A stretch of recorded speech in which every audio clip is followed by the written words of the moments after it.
क्योंकि गोमंडी एक ऐसा मकाम है जहाँ ज़्यादा लेबर्स रहते हैं, मेहनती लोग रहते हैं।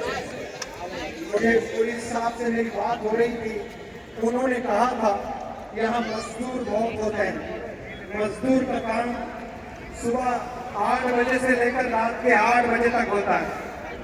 और एक ऐसे भी मजदूर होते हैं जो बिल्डिंग बनाते हैं। तो ऐसे भी मजदूर होते हैं जो मकानात बनाते हैं। एक घर बना, 2 घर बने, 3 घर बने, 4 घर बने। कुछ मजदूर ऐसे होते हैं जो अपनी जिंदगी में 200, 300, 400, 500 मकान बनाने में उनकी मेहनत लगी। रोज के 400, 500, 600 रुपए लेते थे, लेकिन बड़े बड़े बिल्डिंग्स वो लोगों ने बनाए। मेहनत तो किए हैं, लेकिन मेहनत करते वक्त में उनके जहन में एक ख्याल उन्हें नहीं आया कभी। तो ये नहीं आया कि मैं लोगों के तो घर बना रहा हूँ, मेरा घर मुझे कब बनाना है और मेरा घर बनाने के लिए मुझे क्या करना है। अगर आपको यहाँ लेबर्स हैं जिनके जाती मकानात नहीं है, उनके लिए मैं एक इंतजार करता हूँ कि आप दूसरों के लिए बहुत मेहनत करते हो, खुद के लिए कभी सोचते नहीं हो।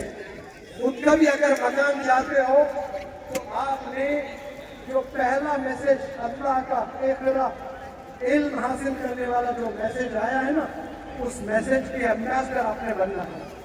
दीन और दुनिया की तालीम आपने हासिल करनी है। कामयाबी याद रखें सिर्फ एजुकेशन में है। आज मैं बहुत से नौजवान बच्चों को ये कहते हुए सुना कि मुझे पढ़ाई की क्या जरूरत है, मैं तो बाप का बिजनेस कर लूंगा। बिजनेस से पैसा मिलता है, बिजनेस से घर नहीं बनते हैं। घर जो बनते हैं वो एजुकेशन से बनते हैं। मैं इंग्लिश ग्रामर के अलावा इंग्लिश प्रोनाउंसिएशन भी पढ़ाता हूँ, पब्लिक स्पीकिंग भी सिखाता हूँ। मेरे एक उस्ताद जिनका रोड एक्सीडेंट में दुबई में इंतकाल हुआ है, बड़े रईस, हैदराबाद में सबसे पहला कंप्यूटर खरीदने वाले मेरे ही उस्ताद सलमानी साहब, Rajiv Gandhi late prime minister, उनके बड़े खास दोस्त भी थे। तो आपने एक बात मुझे बताई थी, एक सवाल उन्होंने पूछा था, वही सवाल मैं आपसे पूछता हूँ और सबसे पूछता हूँ, क्या जवाब देने के लिए तैयार हैं आप? एक घराना है, उस घर में 5 बच्चे रहते हैं, नौजवान बच्चे 5। कितने रहते हैं? 5। एक बंदा जज है, जज हाई कोर्ट का जज बना है। दूसरा बंदा साइंटिस्ट बना है। तीसरा बंदा IAS ऑफिसर बना है। चौथा बंदा डॉक्टर बना है, वर्ल्ड हेल्थ ऑर्गेनाइजेशन के लिए काम करता है। और 5वां बंदा इंजीनियर है, नासा के लिए काम करता है।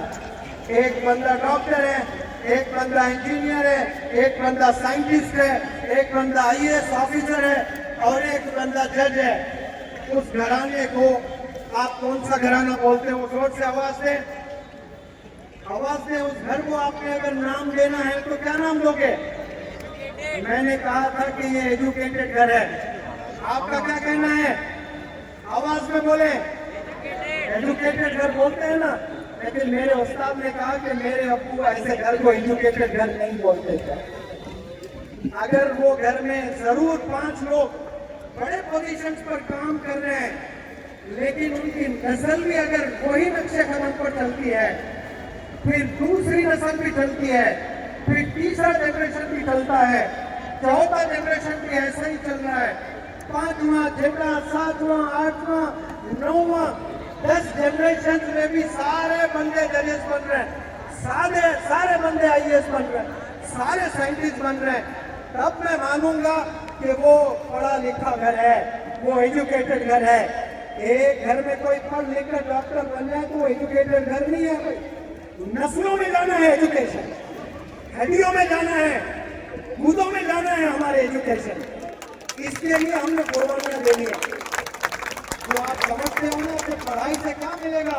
पढ़ाई से अखलाक मिलता है, पढ़ाई से तमीज मिलती है, पढ़ाई से सब्र सीखता है इंसान।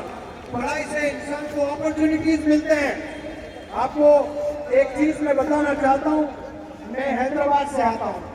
एक स्कूल है हैदराबाद पब्लिक स्कूल, उस स्कूल में एक लड़के ने